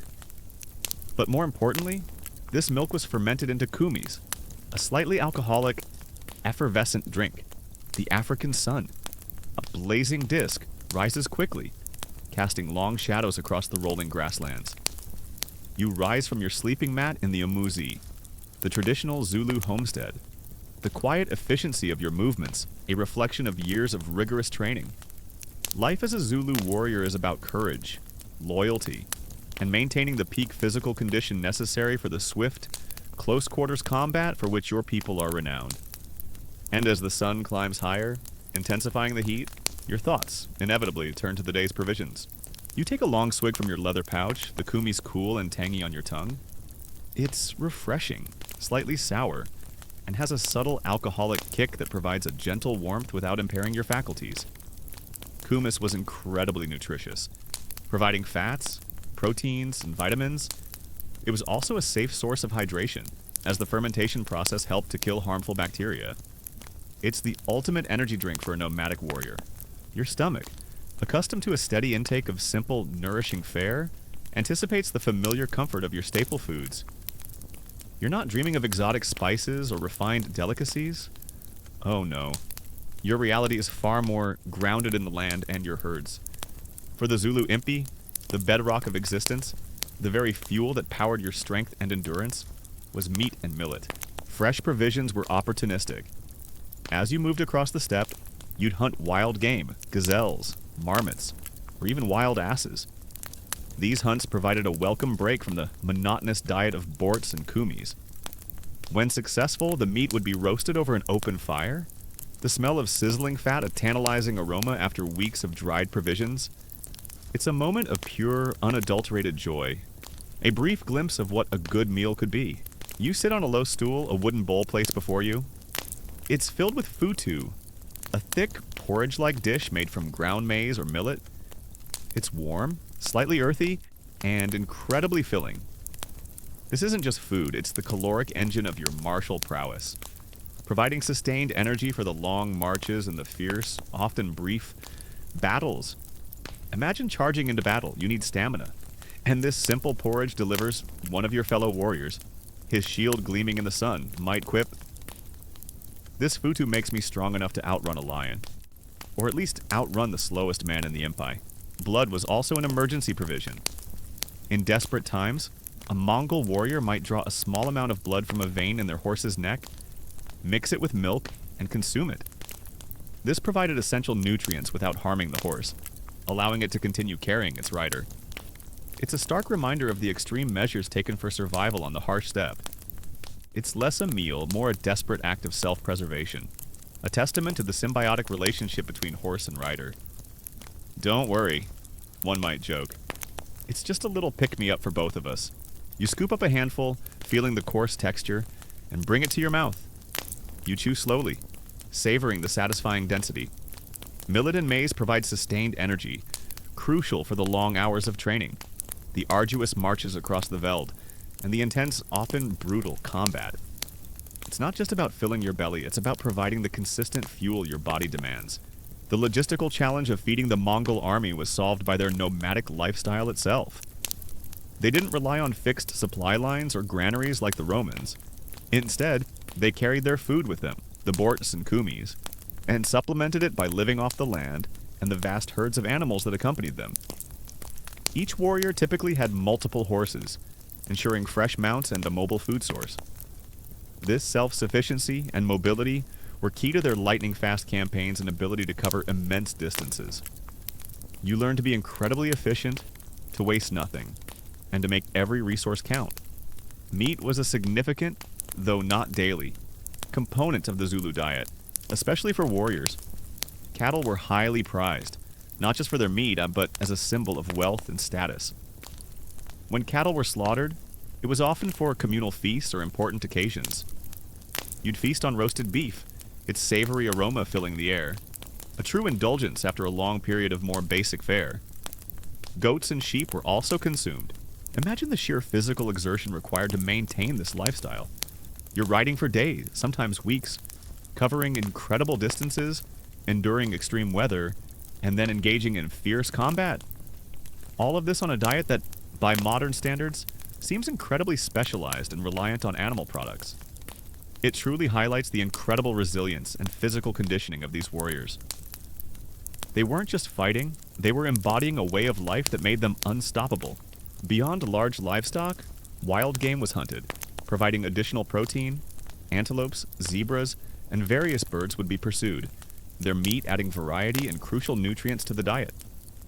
When available, fresh meat was treated with reverence, cooked simply over an open fire, its rich flavor a welcome change. A common historical fact about the Mongols is their incredible cavalry and their unparalleled speed in warfare. Their ability to cover vast distances quickly, launching surprise attacks and outmaneuvering their enemies, was a defining characteristic of their military success.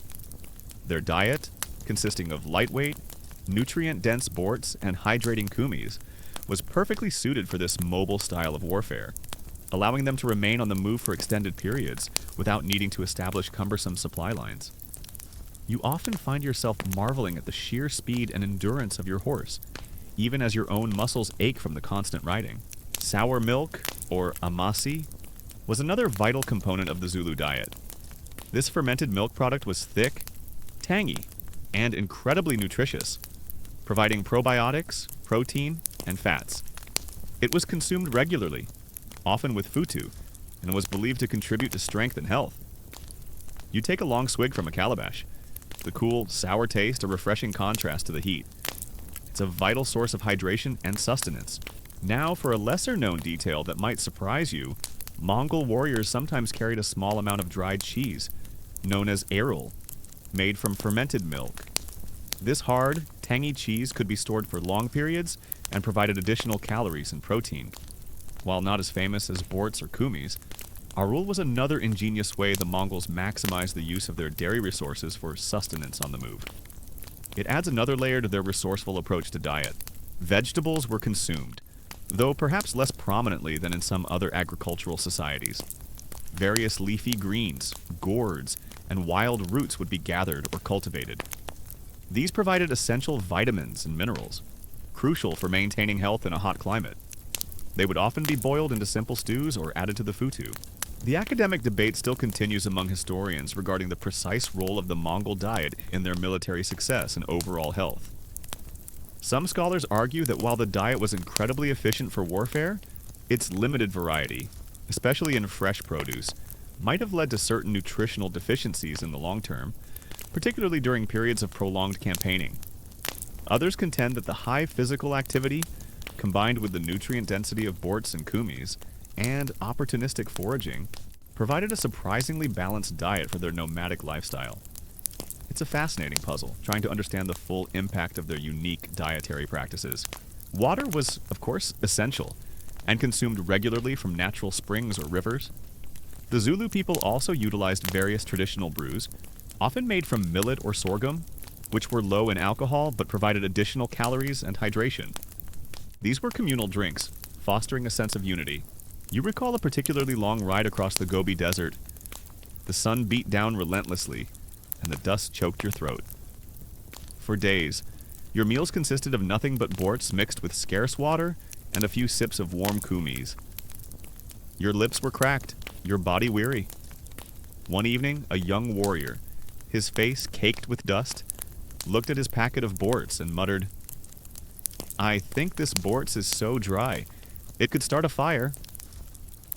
You almost smiled, a rare occurrence in such harsh conditions. The logistical challenge of feeding the Zulu army was managed through their highly organized social structure and their reliance on cattle. When on campaign, the army would often drive herds of cattle with them, providing a mobile source of fresh meat.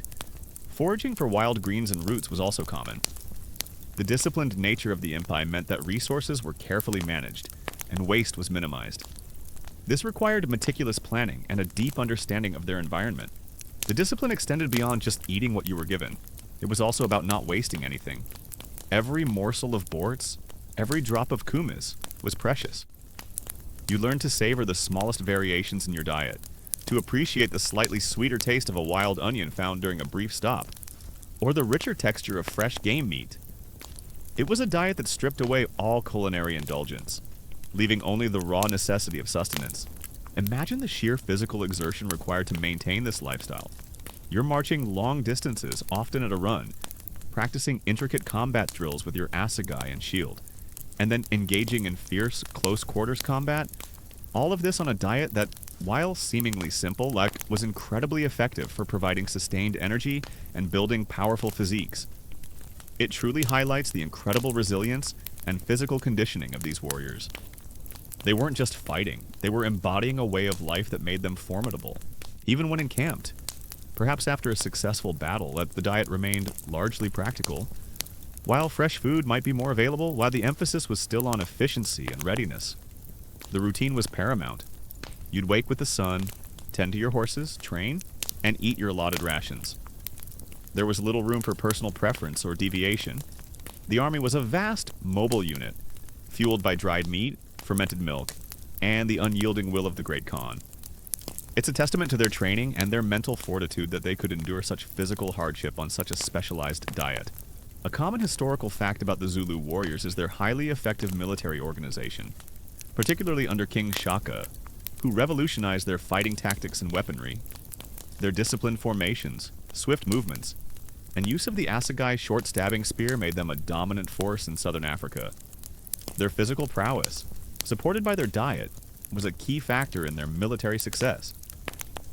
You often find yourself moving in perfect unison with your comrades, a testament to the rigorous training and the collective strength of the MPA. Imagine the sheer psychological impact of such a monotonous diet. Day in, day out. The same borts, the same kumis, the same occasional wild game. Your taste buds would be in a constant state of mild rebellion.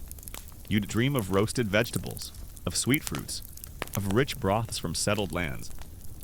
But those dreams would quickly fade with the harsh reality of another mouthful of dry meat powder. It was a constant test of endurance, not just of the body, but of the mind.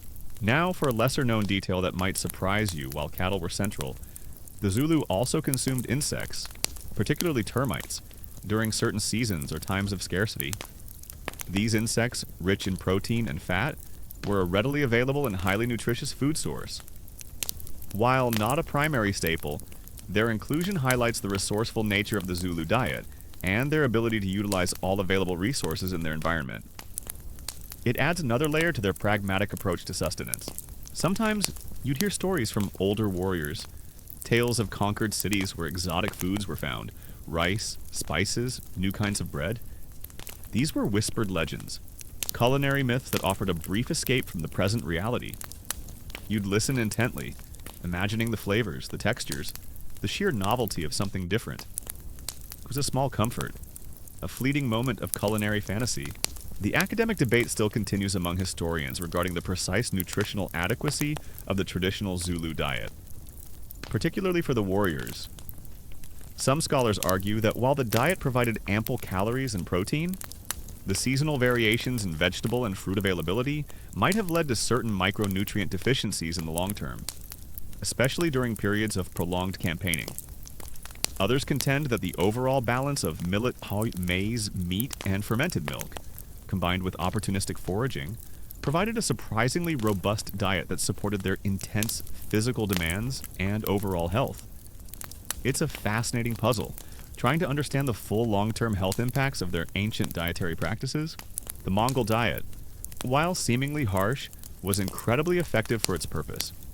It was calorie-dense, extremely portable, and perfectly suited for a mobile cavalry army. It provided the sustained energy needed for long rides, rapid maneuvers, and fierce combat. It wasn't designed for pleasure, it was designed for power, speed, and endurance. And it worked. The Mongol hordes rode, they conquered, and they built an empire, fueled by the ingenious provisions that were the backbone of their existence. You are a living testament to that effectiveness. Your body hardened by the regimen, your spirit unbroken by the monotony of the steppe. You recall a particularly long march during a dry season. The sun was relentless, and water sources were scarce. For days, your meals consisted of dry futu and a few sips of warm amasi. Your throat felt parched, your muscles ached with protest. One evening, a seasoned warrior, his face stoic, looked at his bowl of futu and muttered, "This porridge is so dry it could absorb a river." You almost chuckled, a rare moment of dark humor amidst the grim reality. As the sun begins to dip below the horizon, painting the vast steppe in hues of gold and purple, you finish your evening meal. Another packet of borts, perhaps a final swig of kumis before settling down for a restless night's sleep under the open sky. The sounds of the horses grazing fade into a gentle hum, punctuated by the distant calls of the sentries. You close your eyes, already anticipating the familiar taste of dried meat and fermented milk that awaits you with the dawn. The discipline extended beyond just eating what you were given. It was also about not wasting anything. Every grain of futu, every drop of amasi was precious. You learned to savor the smallest variations in your diet, to appreciate the slightly sweeter taste of a wild berry found during a brief stop, or the richer texture of a piece of roasted game meat. It was a diet that stripped away all culinary indulgence, leaving only the raw necessity of sustenance. You feel the cool, damp earth beneath your straw sandals, the gentle rustle of bamboo in the breeze, a stark contrast to the clang of armor or the roar of the ocean. The air is thick with the scent of damp soil, distant wood smoke, and the ever-present aroma of cooked rice. Gone are the open steppes and the nomadic life. Now you are a samurai, a warrior of feudal Japan, and your diet is as disciplined and foundational as your code of honor. Even when at home, between campaigns, the diet remained largely consistent with the seasons. The routine was paramount. You'd wake with the sun, perform your duties, train, and eat your allotted meals. There was little room for personal preference or deviation. The military was a vital part of society, fueled by millet, meat, and the unyielding will of the chief. It's a testament to their training and their mental fortitude that they could endure such physical hardship on such a foundational diet. The morning mist still clings to the valleys, shrouding the distant mountains in a soft, ethereal veil. You rise from your futon, the quiet efficiency of your movements a reflection of years of rigorous training. Life in a samurai household, or on campaign, is about order, respect, and a deep connection to the land that sustains you. And as the sun, a pale orb, begins to burn away the mist, your thoughts, inevitably, turn to the day's provisions. Imagine the sheer psychological impact of such a consistent diet. Day in, day out. The same futu, the same amasi, the same occasional meat. Your taste buds might yearn for something different, something more luxurious. You dream of elaborate feasts, of rare delicacies from distant lands. But those dreams would quickly fade with the harsh reality of another bowl of porridge. It was a constant test of endurance, not just of the body, but of the mind. Your stomach, accustomed to a precise rhythm of meals, anticipates the familiar comfort of your staple food. You're not dreaming of exotic spices or lavish banquets. Oh no. Your reality is far more humble, yet profoundly significant. For the samurai, the bedrock of existence, the very fuel that powered your strength and focus, was rice. Specifically, white rice, lots and lots of it. Sometimes you'd hear stories from older warriors, tales of encounters with other tribes where different foods were consumed, new grains, unusual vegetables, or different preparations of meat. These were whispered legends, culinary myths that offered a brief escape from the present reality. You'd listen intently, imagining the flavors, the textures, the sheer novelty of something different. It was a small comfort, a fleeting moment of culinary fantasy. You sit cross-legged on the tatami mat, a simple wooden bowl placed before you. It's filled with perfectly steamed white rice, each grain distinct, yet clinging together. It's warm, slightly sweet, and incredibly comforting.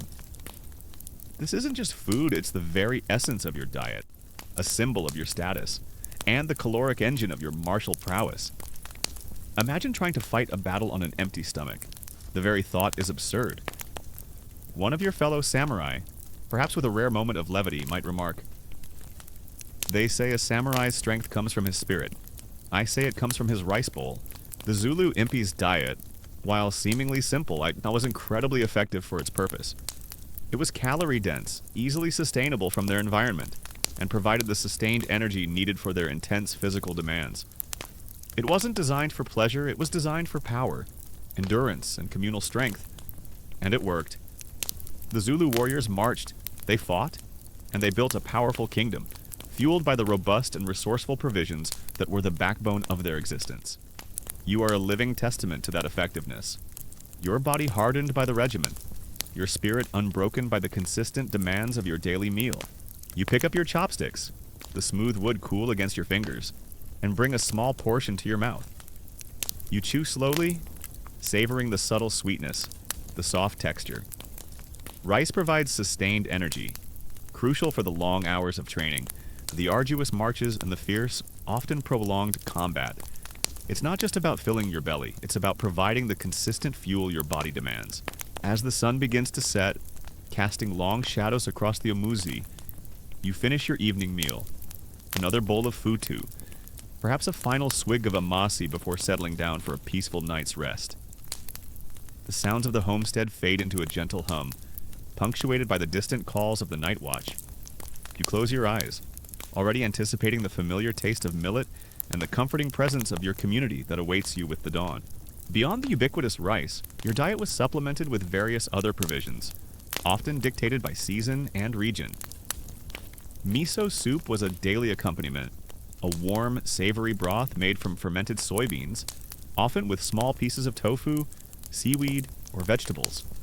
It's a source of protein and probiotics, aiding digestion and providing essential nutrients. You might sip it slowly. Feeling the warmth spread through your body, you feel a profound sense of quiet settle around you. The echoes of countless marches, battles, and meals fading into the soft hum of the night. The scent of ancient dust, dried fish, fermented milk, and coarse grain lingers faintly in your memory. Gone are the specific battlefields and the distinct cultures. Now you are merely an observer, reflecting on the universal truths of sustenance for the ancient warrior. A story of hard-won hunger and remarkable resilience. Fish was another vital component, especially for samurai living near the coast or rivers. Fresh fish, often grilled or boiled, provided essential protein and healthy fats. Dried or salted fish was also common, allowing for preservation during travel or leaner times. Imagine the delicate flavor of a perfectly grilled piece of sea bream, a welcome contrast to the more basic fare. The moon, a silent witness, casts a gentle glow through your window, illuminating the quiet space around you. You lie comfortably, but your mind still wanders through the vast tapestry of history, considering the incredible dietary challenges faced by those who fought and conquered in eras long past. Life for these warriors was never about culinary delight. It was about the raw, unyielding necessity of survival. And as the night deepens, your thoughts inevitably turn to the overarching lessons of their diets. Vegetables were consumed regularly, often pickled to preserve them for longer periods. Daikon radish, cucumbers, and various leafy greens would be fermented in brine, creating tsukemono, crisp, tangy side dishes that added flavor and essential vitamins to your meals. These pickled vegetables were not just a condiment, they were a crucial source of nutrients that prevented deficiencies. You might crunch on a piece of pickled ginger, its sharp taste awakening your palate. Your stomach, now content and full, offers a stark contrast to the constant hunger that gnawed at the ancient warrior. You're not dreaming of your next meal, but rather contemplating the sheer monotony that defined so many of their daily existences. For them, food was often a repetitive, uninspiring affair, yet it was the very fuel that allowed them to perform superhuman feats of endurance and strength. Soybeans in various forms were incredibly important. Beyond miso and tofu, you might consume fermented soybeans, natto, or soy sauce, which added depth of flavor and protein to your meals. These plant-based proteins were essential, especially when meat was scarce. Consider the common threads that weave through the diets we've explored. The Roman legionary, perpetually chewing on coarse wheat pulls. The Spartan, enduring the bitter tang of black broth. The Viking, pounding his petrified stockfish. The Mongol, relying on the concentrated power of borts and kumis. The samurai, finding strength in the humble, yet ever-present. Rice, the Egyptian charioteer, fueled by dense bread and thick beer. And the Zulu impi, sustained by millet and fermented milk. Each culture, each warrior, faced a diet that was, by modern standards, incredibly restrictive and often quite bland. Meat was less common than in some other warrior cultures, partly due to Buddhist dietary influences and partly due to practical availability. When consumed, it was often wild game like boar or deer or poultry. Beef was rare, as cattle were primarily used for labor. When meat was available, it was treated as a valuable source of strength, often stewed or grilled simply. This wasn't a failure of culinary imagination, it was a triumph of practicality and logistics. In a world without refrigeration, without modern transportation, and with constant threats of famine or siege, food had to be calorie-dense, easily transportable and highly resistant to spoilage. The grains, wheat, barley, millet, maize, rice, formed the backbone of almost every warrior's diet because they met these criteria perfectly. They could be stored for long periods, ground into flour or porridge, and provided the sustained carbohydrate energy needed for intense physical exertion. Imagine trying to pack a modern-day balanced meal for a month-long march across a desert. You'd quickly appreciate the genius of a bag of dried grain. Water was, of course, essential and consumed regularly. Tea, particularly green tea, was also a significant part of the samurai diet and culture. It was not just a beverage, it was a ritual, a moment of calm and focus. You might participate in a tea ceremony, the quiet movements and the earthy aroma of the tea, a meditative experience. It provided a gentle stimulant and a source of antioxidants. This tea, one might muse, is like a calm mind in a cup, essential before a chaotic battle. Protein, while often less abundant than carbohydrates, was sourced resourcefully. Dried meats, fermented dairy, fish, and even insects filled this vital role. These were not always the most palatable options, but they were efficient. Remember the Romans' dried pork, the Vikings' stockfish, the Mongols' boars, the Samurais' dried fish, the Egyptians' occasional locust, or the Zulus' termites. These were not choices made for pleasure, but for pure, unadulterated survival, one might observe with a wry smile. It seems ancient warriors had a very broad definition of edible. The logistical challenge of feeding a samurai army depended heavily on the agricultural productivity of the domains they served. Rice paddies were the lifeblood of feudal Japan, and controlling them was paramount. Supply lines, while not as vast as the Roman empires, were crucial for moving provisions from rice-producing regions to campaigning armies or castle garrisons. Samurai often carried provisions of dried rice and other preserved foods in their packs, but relied on local procurement or established stores when stationary. This required careful planning and a deep understanding of the local economy. Hydration was another constant challenge. Water sources were often unreliable or contaminated. This led to the widespread consumption of fermented beverages like the Roman pasca, the Spartans' diluted wine, the Vikings' ale, the Mongols' kumis, and the Egyptians' thick beer. These drinks, with their low alcohol content, were safer than water and provided additional calories. They were less about getting drunk and more about staying alive and functional. It makes you wonder if ancient hangovers were less about too much alcohol and more about too much grit. Imagine the sheer physical exertion required to maintain this lifestyle. You're training for hours with sword and bow, practicing martial arts, and then engaging in fierce, often prolonged combat. All of this on a diet that, while seemingly simple, was incredibly balanced and nutrient-dense for its time. It truly highlights the incredible discipline and physical conditioning of these warriors. They weren't just fighting, they were cultivating their bodies and minds as instruments of war. The psychological impact of such monotonous diets cannot be overstated. Day after day, the same flavors, the same textures. It was a constant test of mental fortitude, a subtle form of discipline that went hand in hand with their physical training. To endure such a diet without complaint, to find sustenance in the blandest of foods, required an incredible strength of will. It stripped away all pretense, all desire for luxury, leaving only the raw, unyielding focus on duty and survival. You can almost feel the dull ache of perpetual hunger, the longing for something, anything, different.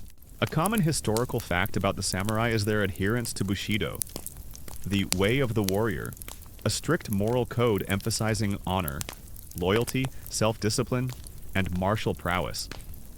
This disciplined approach extended to every aspect of their lives, including their diet. The simplicity and balance of their food choices reflected their philosophical commitment to austerity and focus, viewing food as fuel for their duties rather than a source of indulgence. You often find yourself reflecting on these principles, even as you eat your daily meal. Yet, within this monotony, there were moments of unexpected joy. The rare fresh kill for the Vikings, the occasional wild fruit for the Roman, the communal feast for the Zulu, the brief indulgence of a medieval knight's banquet. These moments, however fleeting, provided a vital psychological release, A reminder that life could offer more than just grim sustenance. They were cherished, remembered, and perhaps even exaggerated in the telling, becoming culinary myths that sustained hope during leaner times. Now, for a lesser-known detail that might surprise you while rice was central, the type of rice consumed by samurai could vary. During times of scarcity or on long campaigns, they might consume genmei brown rice due to its higher nutritional content and longer shelf life, even though white rice was generally preferred for its taste and perceived purity. This practical adaptation highlights their resourcefulness in maintaining strength under varying conditions. It shows that even within their strict dietary framework, there was room for pragmatic choices. A common historical fact that unites these diverse warrior diets is the fundamental role of agricultural production and effective food preservation. Without surplus grain, dried meats, and fermented products, large-scale military campaigns would have been impossible. The ability of ancient societies to produce, store, and transport food, even with rudimentary technology, was as crucial to their military success as their weaponry or tactics. It's a testament to human ingenuity in the face of logistical challenges. The academic debate still continues among historians regarding the precise role of the samurai diet in their overall health and resilience to disease. While their diet was generally balanced for its time, some scholars argue that the heavy reliance on a single staple like rice, coupled with potential seasonal variations in other food sources, might have led to certain micronutrient deficiencies in the long term. Others contend that the inclusion of various pickled vegetables, fermented foods, and fish provided a surprisingly complete nutritional profile, contributing to their renowned physical endurance and longevity. It's a fascinating puzzle, trying to reconstruct the exact dietary impact on these ancient warriors. Now, for a lesser-known detail that might tie these diets together, many ancient warrior cultures, across vastly different geographies, practice some form of opportunistic foraging or even medicinal use of local plants to supplement their diets or treat ailments. While not a primary food source, the knowledge of edible wild plants, roots, and berries was a crucial survival skill, passed down through generations. This highlights a universal adaptability and resourcefulness, allowing them to extract sustenance from their immediate environment when formal provisions ran low. You recall a particularly long siege where provisions grew scarce. The usual generous portions of rice dwindled, and fresh fish became a distant memory. For days, your meals consisted of meager handfuls of dried rice and a few pieces of tough, salted fish. Your stomach felt hollow. Your muscles ached with protest. One evening, a young samurai, his face drawn with hunger, looked at his small portion of rice and muttered, "I think this rice is so precious. It should have its own guardian." You almost smiled, a rare occurrence during such a trying time. The academic debate still continues among historians and nutritionists regarding the long-term health consequences of these ancient warrior diets. While they clearly provided enough energy for intense physical activity and survival, the lack of consistent micronutrient intake, the wear on teeth from coarse foods, and the potential for foodborne illnesses from less than ideal preservation methods could have led to chronic health issues. Some scholars argue that the overall robust physical activity and adaptation of their bodies mitigated many of these risks, while others point to skeletal remains showing evidence of nutritional deficiencies. It's a complex and ongoing discussion, trying to understand the full picture of health and longevity in these ancient populations. The discipline extended beyond just eating what you were given. It was also about not wasting anything. Every grain of rice, every piece of pickled vegetable, was precious. You learned to savor the smallest variations in your diet, to appreciate the slightly sweeter taste of a wild mushroom found during a brief foray, or the richer texture of a piece of dried tofu. It was a diet that stripped away all culinary indulgence, leaving only the raw necessity of sustenance. You recall a thought that might have crossed the mind of any of these warriors. If I survive this, I'm going to eat the biggest, most delicious meal I can find, assuming I can still chew. It's a universal sentiment, a testament to the enduring human desire for comfort and pleasure, even in the face of the most terrible diets. Even when at home, between campaigns, the diet remained largely consistent. The routine was paramount. You'd wake with the sun, perform your duties, train, and eat your allotted meals. There was little room for personal preference or deviation. The household was a microcosm of the army, fueled by rice and the unyielding will of the warrior. It's a testament to their training and their mental fortitude that they could endure such physical hardship on such a disciplined diet. The discipline required to adhere to these diets was not just about obedience. It was about understanding the necessity. Every warrior knew that their strength, their endurance, and ultimately, their survival depended on consuming whatever was available, however unappetizing. It forged not just strong bodies, but incredibly resilient minds. They were masters of self-denial, capable of pushing past discomfort for the greater goal. Imagine the sheer psychological impact of such a consistent diet. Day in, day out, the same rice, the same miso soup, the same pickled vegetables. Your taste buds might yearn for something different, something richer or sweeter. You'd dream of elaborate feasts of rare delicacies. But those dreams would quickly fade with the harsh reality of another bowl of humble rice. It was a constant test of endurance, not just of the body, but of the mind. Imagine the sheer mental fortitude needed to face another bowl of gruel, another piece of rock-hard bread, another swig of sour liquid, knowing that this was your fuel for battle. It's a level of commitment that few in the modern world could truly comprehend. Their diets were not just about what they ate, but how they ate it, with purpose, with discipline, and with an unwavering focus on their mission. Sometimes you'd hear stories from older samurai, tales of travels to distant provinces where different regional specialties were found, unique fish, unusual vegetables, or different preparations of rice. These were whispered legends, culinary myths that offered a brief escape from the present reality. You'd listen intently, imagining the flavors, the textures, the sheer novelty of something different. It was a small comfort, a fleeting moment of culinary fantasy. Sometimes, you might imagine them, sitting around a meager fire, sharing stories of home, of the foods they missed, of the banquets they dreamed of. These shared dreams, these collective longings, would have been a powerful bond, a reminder of the world they fought to protect, and the simple pleasures that awaited them, if they survived. The samurai diet, while seemingly simple, was incredibly effective for its purpose. It was calorie-dense, easily digestible, and provided sustained energy. It wasn't designed for pleasure, it was designed for focus, strength, and endurance. And it worked. The samurai trained, they fought, and they maintained order, fueled by the humble yet powerful grain that was the backbone of their existence. You are a living testament to that effectiveness. Your body hardened by the regimen, your spirit unbroken by the monotony of the daily meal. The diets of ancient warriors were, in essence, a reflection of their time's harsh, practical, and utterly unforgiving. They were not designed for culinary exploration, but for raw, unyielding power. And they worked. These warriors marched, they fought, they conquered, and they built empires, fueled by the ingenuity and resilience that allowed them to extract sustenance from the harshest of conditions.